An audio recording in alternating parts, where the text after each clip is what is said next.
Bueno, buenos días. Ante todo, gracias por venir, por la espera.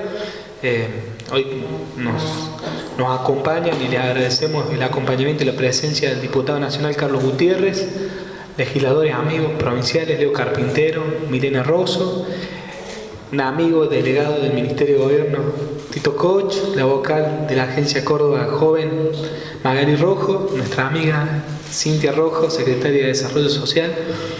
Bueno, el motivo un poco de la conferencia, estuvimos haciendo una recorrida por la habilitación que hizo el Ministerio de Educación de las aulas del programa Aurora. Estuvimos recorriendo brevemente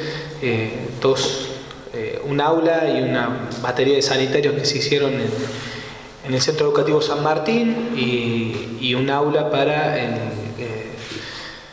Jardín de Infantes de Remigio Lupo.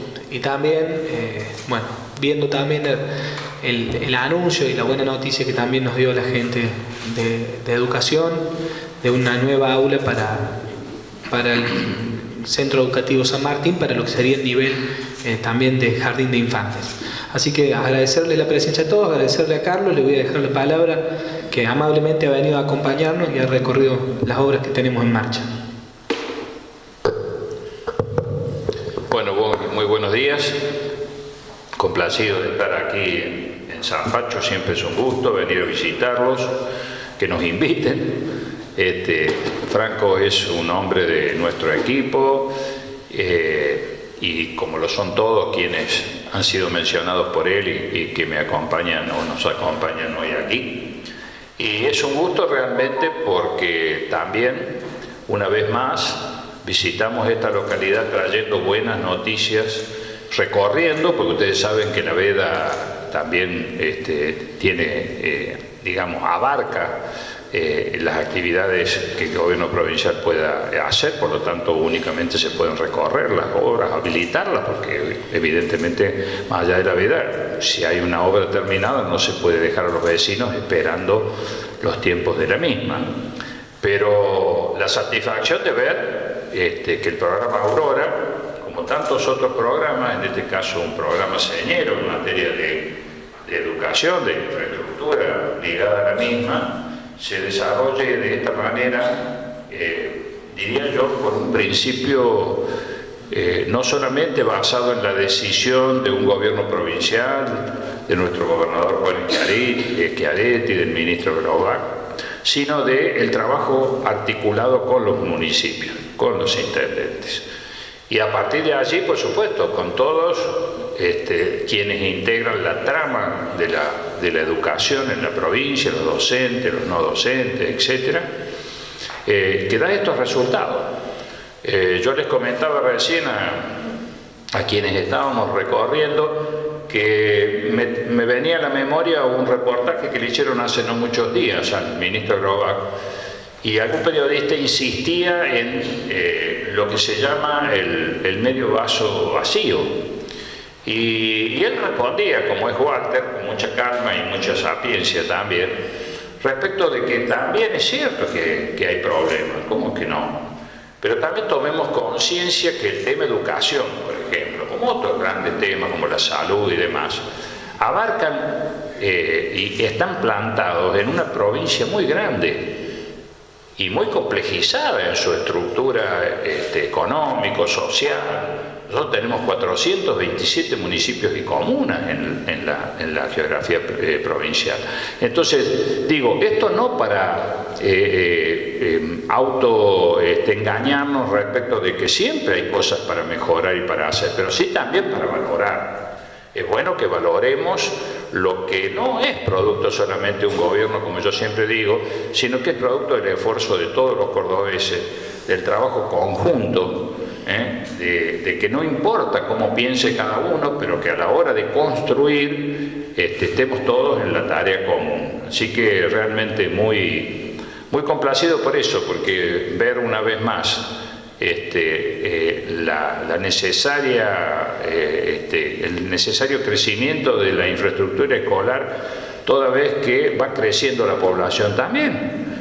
Va habiendo procesos de migración interna en nuestro país que vienen a parar a Córdoba, y dicho sea de paso, o citando a nuestro gobernador, él decía cuando el Censo Nacional arrojaba estas cifras, que nadie viene a una provincia si no tiene en ella posibilidades de trabajo, de desarrollarse, de plantar su familia y su futuro aquí. Y eso también demanda, o es una demanda agregada a lo que nosotros ya tenemos en materia educativa. Es un desafío para los intendentes, porque esa gente que llega, teniendo trabajo, necesita vivienda, necesita educación, necesita salud, necesita muchos otros servicios. Bueno, pero esta es precisamente la Córdoba que se distingue digamos, por el propio esfuerzo de los cordobeses, de muchas otras situaciones, ¿no? Así que bueno, ese es el motivo también de nuestra presencia aquí, y quedo a disposición de las preguntas que ustedes seguramente van a querer hacer.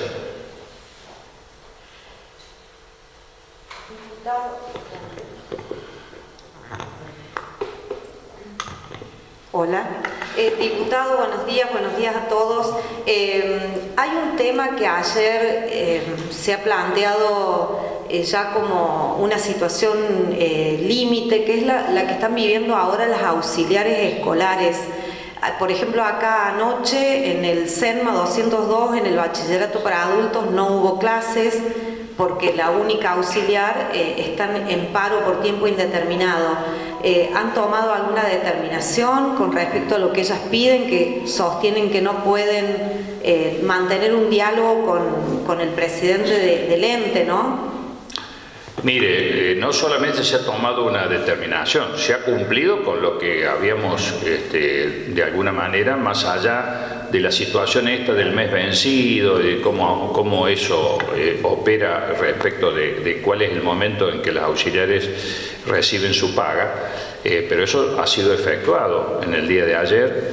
El sueldo hoy actual de las auxiliares es de alrededor de 78.000 pesos, y el día lunes o martes, a más tardar, va a estar llegando a la región precisamente una de las autoridades, ¿no es cierto?, del Ministerio de Educación, para conversar todos estos aspectos que usted menciona, que están por fuera incluso, que no es que excluyen a lo salarial, pero que sí integran otros aspectos que tienen que ver con un horizonte de mejora de una situación que nosotros la vemos siempre con preocupación, porque todos recordemos que el tema de las auxiliares escolares fue en este país de tantas y sucesivas crisis. En cada una de ellas siempre hemos tenido o han tenido los gobiernos que echar mano a soluciones inmediatas que después se han congelado en el tiempo. Entonces, el sentido de la charla que van a venir a tener o que van a tener con ellas el día lunes tiene ese sentido que usted plantea.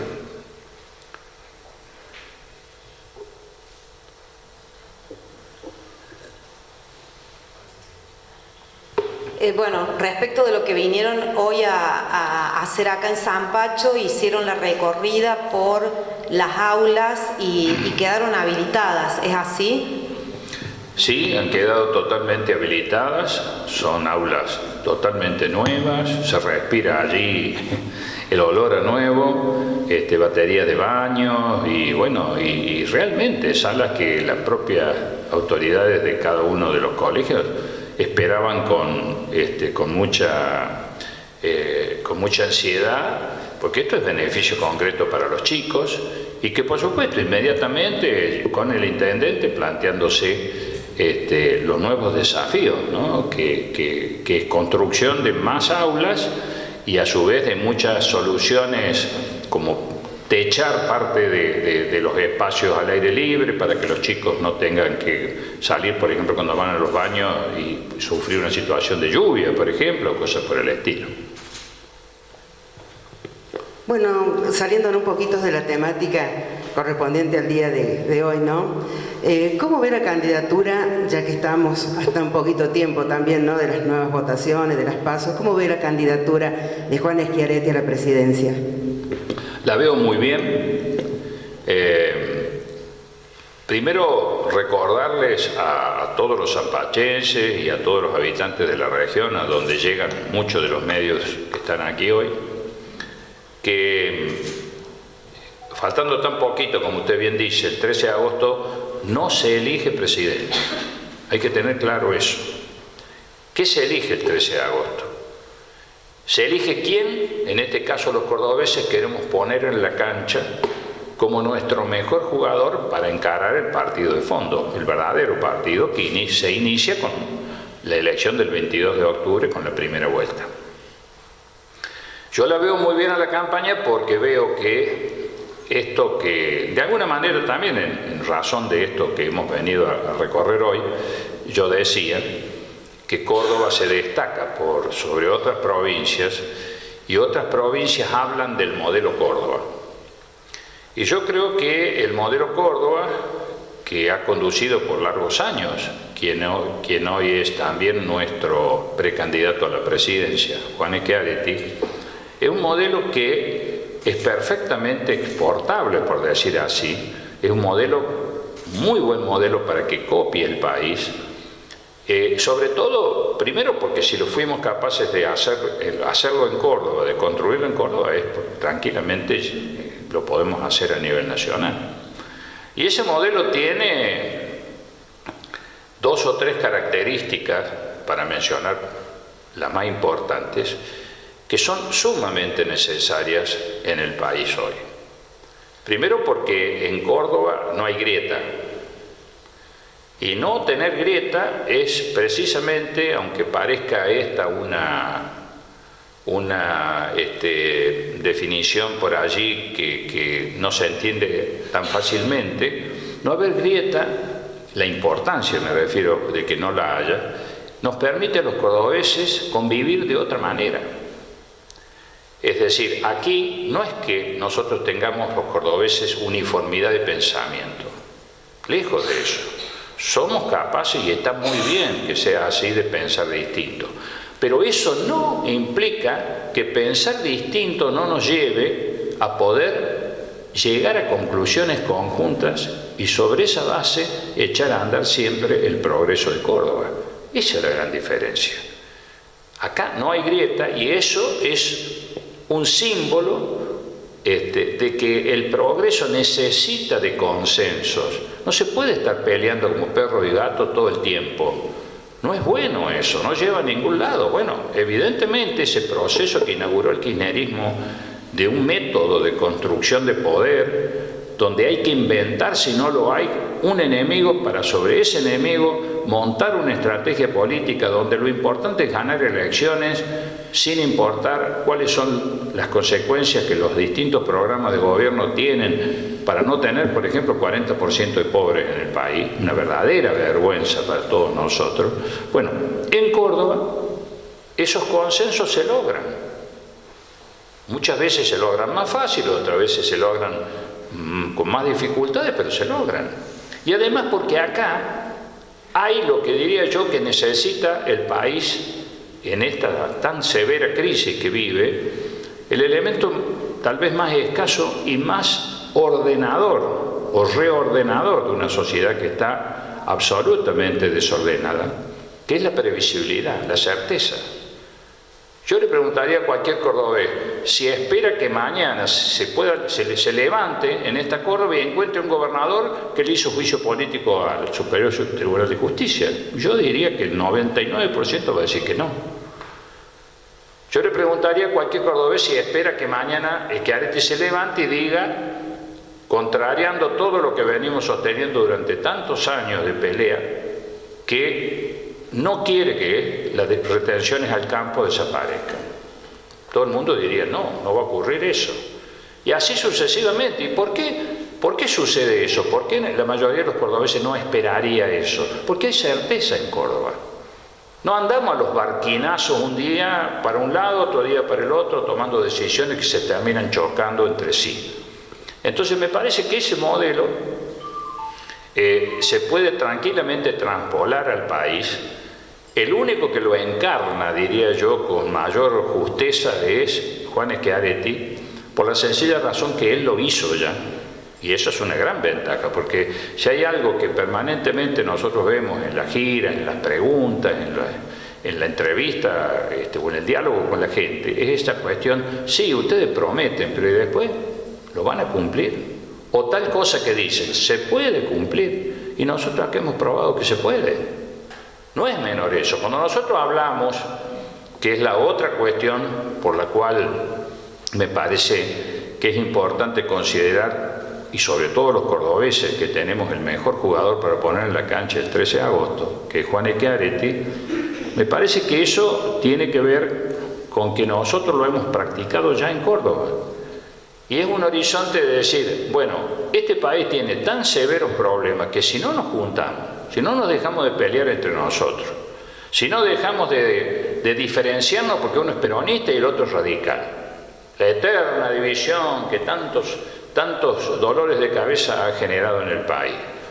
Si no consideramos que este país, cuando tuvo crisis muy severas como la del 2001, pudo salir, ya algunos no se acuerdan de eso, porque hubo un abrazo, porque hubo un juntarse de Duhalde y de Alfonsín. Y que yo sepa, ambos pertenecían a fuerzas políticas distintas, y sin embargo se juntaron, porque la crisis era tan severa que ameritaba juntarse, no dividirse. Entonces me parece que en Córdoba nosotros ya hemos dado el ejemplo. Nuestra candidata vicegobernadora, ya ahora electa, es radical. Y el candidato a viceintendente de la fórmula ganadora también con Daniel Pasarini en Córdoba Capital es del PRO. Y nosotros no se nos mueve un pelo, ni se nos cae nuestra pertenencia, ni nuestras banderas, ni nuestra identidad, porque nosotros somos peronistas, porque tengamos y podamos convivir con gente que viene de distintos espacios políticos, con la única condición, diría yo, de que todos defendemos Córdoba, sin distinción, digamos. Uno podrá tener una visión de un tipo, otro tendrá una división de otro tipo, una visión más de otro tipo, pero todos llegamos a un punto donde nos juntamos para llevar adelante una tarea común. Bueno, ese también es un antecedente que si se pudo construir acá, hay que construirlo a nivel nacional. ¿Por qué? Porque Schiaretti sostiene, es el primero que lo hizo y es el que lo sostiene en el tiempo, que el próximo gobierno nacional debiera ser un gobierno de unidad nacional, sin el cual, gane quien gane, no va a tener la fortaleza suficiente para llevar adelante el conjunto de leyes y de transformaciones que Argentina necesita para salir de la crisis en la que está. Y allí entonces vale también el antecedente de que si nosotros pudimos hacerlo, ¿cómo se va a poder hacer a nivel nacional? Y ustedes me dirán, bueno, pero ¿juntarse con quién? Juntarse, no amontonarse. Nosotros tampoco queremos perder nuestra identidad como peronismo de Córdoba, con todas estas características que tenemos. No hablamos de amontonarse ni de ingresar a ninguna otra fuerza política.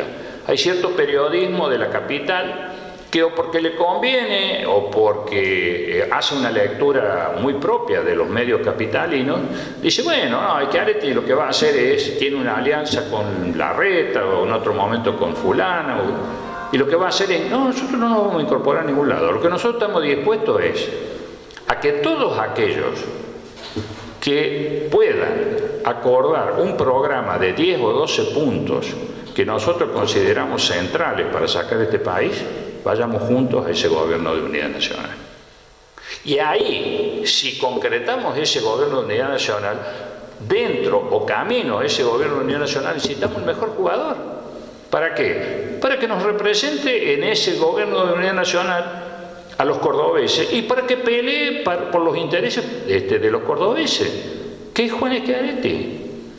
Y necesitamos la mayor cantidad de diputados. Ustedes saben que yo soy actualmente diputado, pero soy precandidato y encabezo la lista de Schiaretti en Córdoba, para que logremos, no solamente en mi caso, sino en caso de otros compañeros y compañeras que integran la lista, ser cada vez más diputados en la Cámara. ¿Para qué? Para sostener los intereses de Córdoba, en el marco de un gobierno de unidad nacional y de un programa que todos tenemos que comprometernos a cumplir. Y Eso es lo que necesita Argentina en nuestra visión. Por eso volvemos a la pregunta inicial suya. ¿Por qué Schiaretti? Y por todas estas razones. Yo creo que en general los argentinos necesitamos tener esta visión, sobre todo los argentinos del país federal, del país del interior. Pero creo también que fundamentalmente los que tenemos que hacer punta en esta proyección del nuestro, de un cordobés como nosotros, del que nos ha demostrado permanentemente y nos sigue demostrando que gobierna para todos, independientemente de cómo piense cada uno, que es capaz de acordar, que no anda agrediendo a nadie, etcétera, etcétera, somos los cordobeses. Ese es el pedido que nosotros le hacemos a todos los ciudadanos que viven en esta bendita provincia y que nos escuchan a través de ustedes en este caso. No, iba a preguntar justamente, diputado. No, pero ya dio toda la respuesta. Íbamos justamente a esa parte de la unidad, de la grieta, de lo que está buscando justamente el precandidato, con esta unidad que se pueda dar en el futuro, para ya las elecciones de octubre, en esta unidad del partido, tanto de Schiaretti, pero con Juntos por el Cambio, sea Bullrich, sea Rodríguez Larreta, quien sea, pero usted ya lo dijo todo muy claro. Bueno, por eso mismo nosotros decimos, ¿con quiénes nos preguntan? Con todos aquellos que estén dispuestos a llevar adelante un programa de gobierno y que estén sustentados en la misma mirada que creo que mayoritariamente tenemos los argentinos. Todos sabemos dónde estamos parados y la profundidad de la crisis que tenemos. Y todos sabemos que esta es una tarea demasiado importante y demasiado gruesa, diría yo, para que uno solo la cargue sobre sus hombros y sobre todo tenga éxito. Y por eso necesitamos unir fuerzas en esto. Porque Contreras va a haber siempre. Quien tire en piedra va a haber siempre. Lo que necesitamos es blindar un programa de 10, 12 puntos y la única forma de lograrlo es precisamente con esa herramienta de un gobierno nacional. Que vuelvo a decirle, no es uniformidad de pensamiento, no es que nosotros nos vamos a incorporar a tal fuerza, si no lo hubiéramos hecho ya, lo hubiéramos hecho hace mucho tiempo. Nosotros mantenemos nuestra identidad y somos muy cuidadosos de eso, ¿no es cierto? Pero bueno, algunos se enojan porque también algunos de nosotros, cada uno con su estilo, nos enojamos con quienes hace años que viven del esfuerzo, injustamente para nosotros, viven del esfuerzo que hace el interior. Si nosotros somos capaces de poner la friolera de 3.400 millones de dólares todos los años en el Tesoro Nacional, nada más que en concepto de retención, porque ahí no estamos contando el resto de los impuestos que van a parar. ¿Y qué recibimos a cambio? Ya debiéramos tener aportando eso, si eso quedara. Por eso nosotros planteamos, hay que sacar la retención, hay que sacarle la pata encima al campo. Entonces quienes nos escuchan, yo otra vez con el campo, y hablan del campo y no hablan de los trabajadores. Sí, claro que hablamos de los trabajadores, porque nuestro lema es producción y trabajo, no es producción solamente, es producción y trabajo. Lo que nosotros queremos para los trabajadores es eso, trabajo, no dádiva, no subsidio. Por eso en Córdoba ustedes no van a ver que nosotros tengamos planes. Nosotros no tenemos planes en Córdoba, tenemos programas. Y esos programas no los maneja un piquetero ni un dirigente de cualquier, un puntero político, cosas por el estilo. Lo manejan o los intendentes y lo hacen a través de un asistente social que determina, sin importarle a nadie qué color político tiene, la necesidad o no de quien le llega. Estas son las grandes diferencias. Entonces nosotros decimos, todo eso que ponemos y no recibimos a cambio, nos prometen rutas desde hace 20 años y ahí están sin hacerse. Y algunas se empiezan a hacer, como la autovía de Río Cuarto con Olver, ahí están paradas. Y la única razón que cuando uno da vuelta y da vuelta y da vuelta encuentra es que como Córdoba le es absolutamente esquivo al kirchnerismo en el resultado electoral, no ponen plata acá. Pero nosotros no estamos reclamando la de otras provincias, reclamamos la nuestra. sin dejar de ser solidario con el resto de las provincias, pero no tan calvo que se nos vean los sesos. No puede ser de que nosotros no recibamos a cambio. Entonces, ese grito que nosotros damos desde el interior, más allá de las particularidades que tiene, del folclore, de que mirá, es absolutamente respetuoso de quienes viven en Capital Federal o de quienes viven en el Gran Buenos Aires, los bonaerenses. Es en todo caso en contra de cómo se mira el país desde el centralismo porteño y cómo nos perjudican a nosotros. Por eso gritamos, por eso defendemos el campo, por eso planteamos que bajar las retenciones es una necesidad que va a terminar beneficiando no al sector agropecuario solamente, sino a toda la cadena de producción y a los trabajadores. Bueno, me abrió para otra pregunta, hablando de retenciones, y justamente se ha eliminado las retenciones a la soja. Últimamente el ministro... Al maní, perdón. El ministro de Economía lo ha dicho precandidato a presidente. ¿Qué opinión le merece? Teniendo en cuenta que Córdoba es uno de los que justamente está diciendo hay que eliminar las retenciones y ahora el ministro Massa ha tomado esa decisión. Bueno, me viene muy bien la pregunta que usted hace para aclarar algunas cosas. Primero, nosotros somos quienes decimos claramente, que Arete lo dice absolutamente en todas sus intervenciones, que es mentira que no se puedan bajar las retenciones. Porque todo el resto de las fuerzas políticas, excepción hecha del kirchnerismo, que obviamente no plantea esto, no dice primero cómo lo va a hacer. Ahora empiezan a incorporar en su discurso el tema de la rebaja de retenciones, siento que nosotros venimos hablando de esto desde la 125. Yo era ministro de Agricultura entonces, y estaba al lado de los productores en la ruta, no me la cuentan a mí, yo estaba al lado de los productores en la ruta.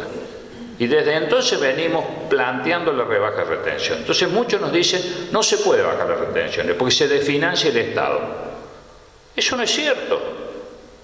El gobernador plantea, o nuestro precandidato plantea claramente que nosotros tenemos estudios que por cada dólar que se rebaja retenciones se recuperan 0,67 centavos de dólar en materia de otros impuestos. Entonces es absolutamente mentira eso. Primera cuestión.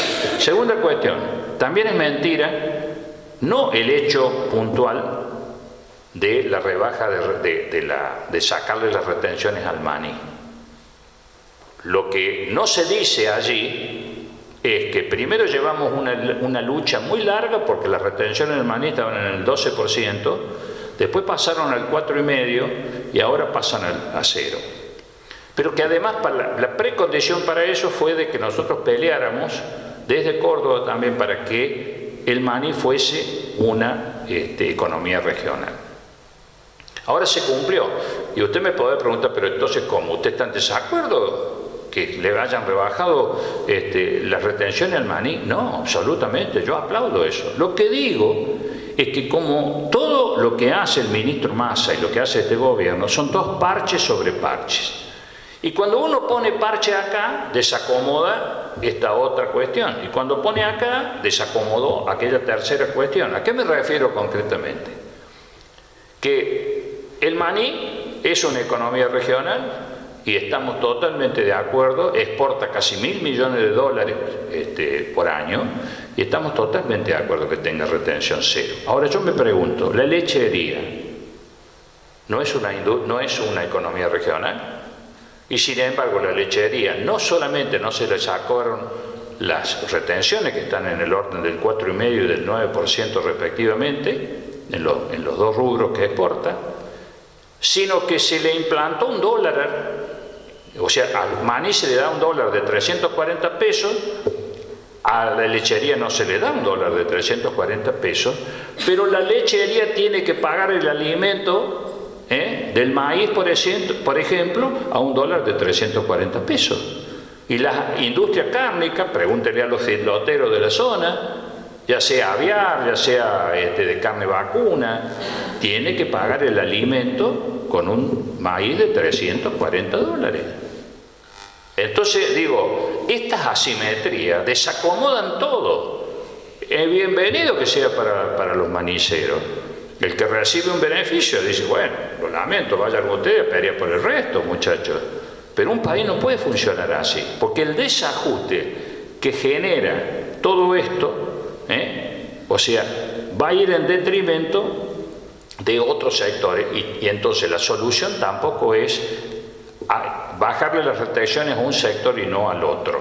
Por eso tampoco nosotros somos unos loquitos en materia de retenciones, que decimos retenciones el día que venga un nuevo gobierno y haya acuerdo de eso, porque eso sí queremos que sea uno de los puntos que se firmen de un acuerdo, el compromiso, no de un día para el otro, tiene que ser gradualmente y tiene que ir poniéndose a cuenta de ganancia, precisamente para ir reacomodando en ese tiempo los otros mercados y no pase esto que pasa con estos hachazos con los cuales se maneja el ministro Massa para tener unos dólares más, y una vieja película que se llamaba Por un puñado de dólares. Bueno, esto parece que por un puñado de dólares sacrifican todo lo demás. Y les voy a dar lamentablemente una predicción que nosotros tenemos, ¿no? que la vamos a empezar a manifestar públicamente. Va a faltar combustible en el país. Va a faltar combustible en el país. ¿Por qué va a faltar combustible? Como una consecuencia de esto mismo que yo estaba tratando de explicar ahora, que tiene que ver con los parches sobre parches. ¿Por qué? Porque $340 del maíz rumbo a la industria bioetanolera significa que les van a tener que reconocer un aumento en el precio del etanol, porque eso es un impacto directo del insumo principal. No hablemos de los otros insumos que conforman el producto en sí, donde hay mucha dificultad para que accedan en tiempo y forma, y además el precio al que acceden, el diferencial de dólares, del tipo de cambio al que acceden. Sino que el problema va a ser que no les reconocen el aumento y va a empezar a ver lo que ya hay. Hay un déficit en la producción ya de por sí de bioetanol. Y si las etanoleras empiezan a cerrar, no digo quebrar, pero empiezan a cerrar y a mermar su producción, porque no van a producir a pérdida, el 12% de corte que tienen las naftas, no vamos a tener bioetanol o no vamos a tener etanol, porque hay bioetanol de caña, hay bioetanol de maíz, no vamos a tener etanol para cubrir ese 12%. ¿De dónde vamos a sacar la nafta? La nafta, por ley, tiene que tener un 12% de corte. ¿De dónde vamos? Vamos a tener que importarla. ¿Con qué dólares? ¿Qué va a pasar entonces? Muy probablemente, si esto no se soluciona, va a faltar el combustible. Pero miren lo que una medida que nosotros apoyamos en sí misma, al no estar integrada en un abordaje común y para resolver el problema, que es bajar todas las retenciones, gradualmente generan en otros sectores. Este es el problema, digamos, que tiene este gobierno con Massa a la cabeza. Es decir, que todas las decisiones que toman son todas decisiones para ver si se llega a la semana que viene. Hoy tenemos 1.800 millones de dólares de déficit negativo en el Banco Central. O sea, no es que no tenemos un dólar en el Banco Central, tenemos menos 1.800 millones de dólares. Entonces, por un puñado de dólares, como yo digo, le bajamos a cero la retención en money. Ah, muy bien, pero miren todo el lío que generamos en otras cadenas de producción. Bueno, esto también es una cuestión que hay que decirla con toda claridad.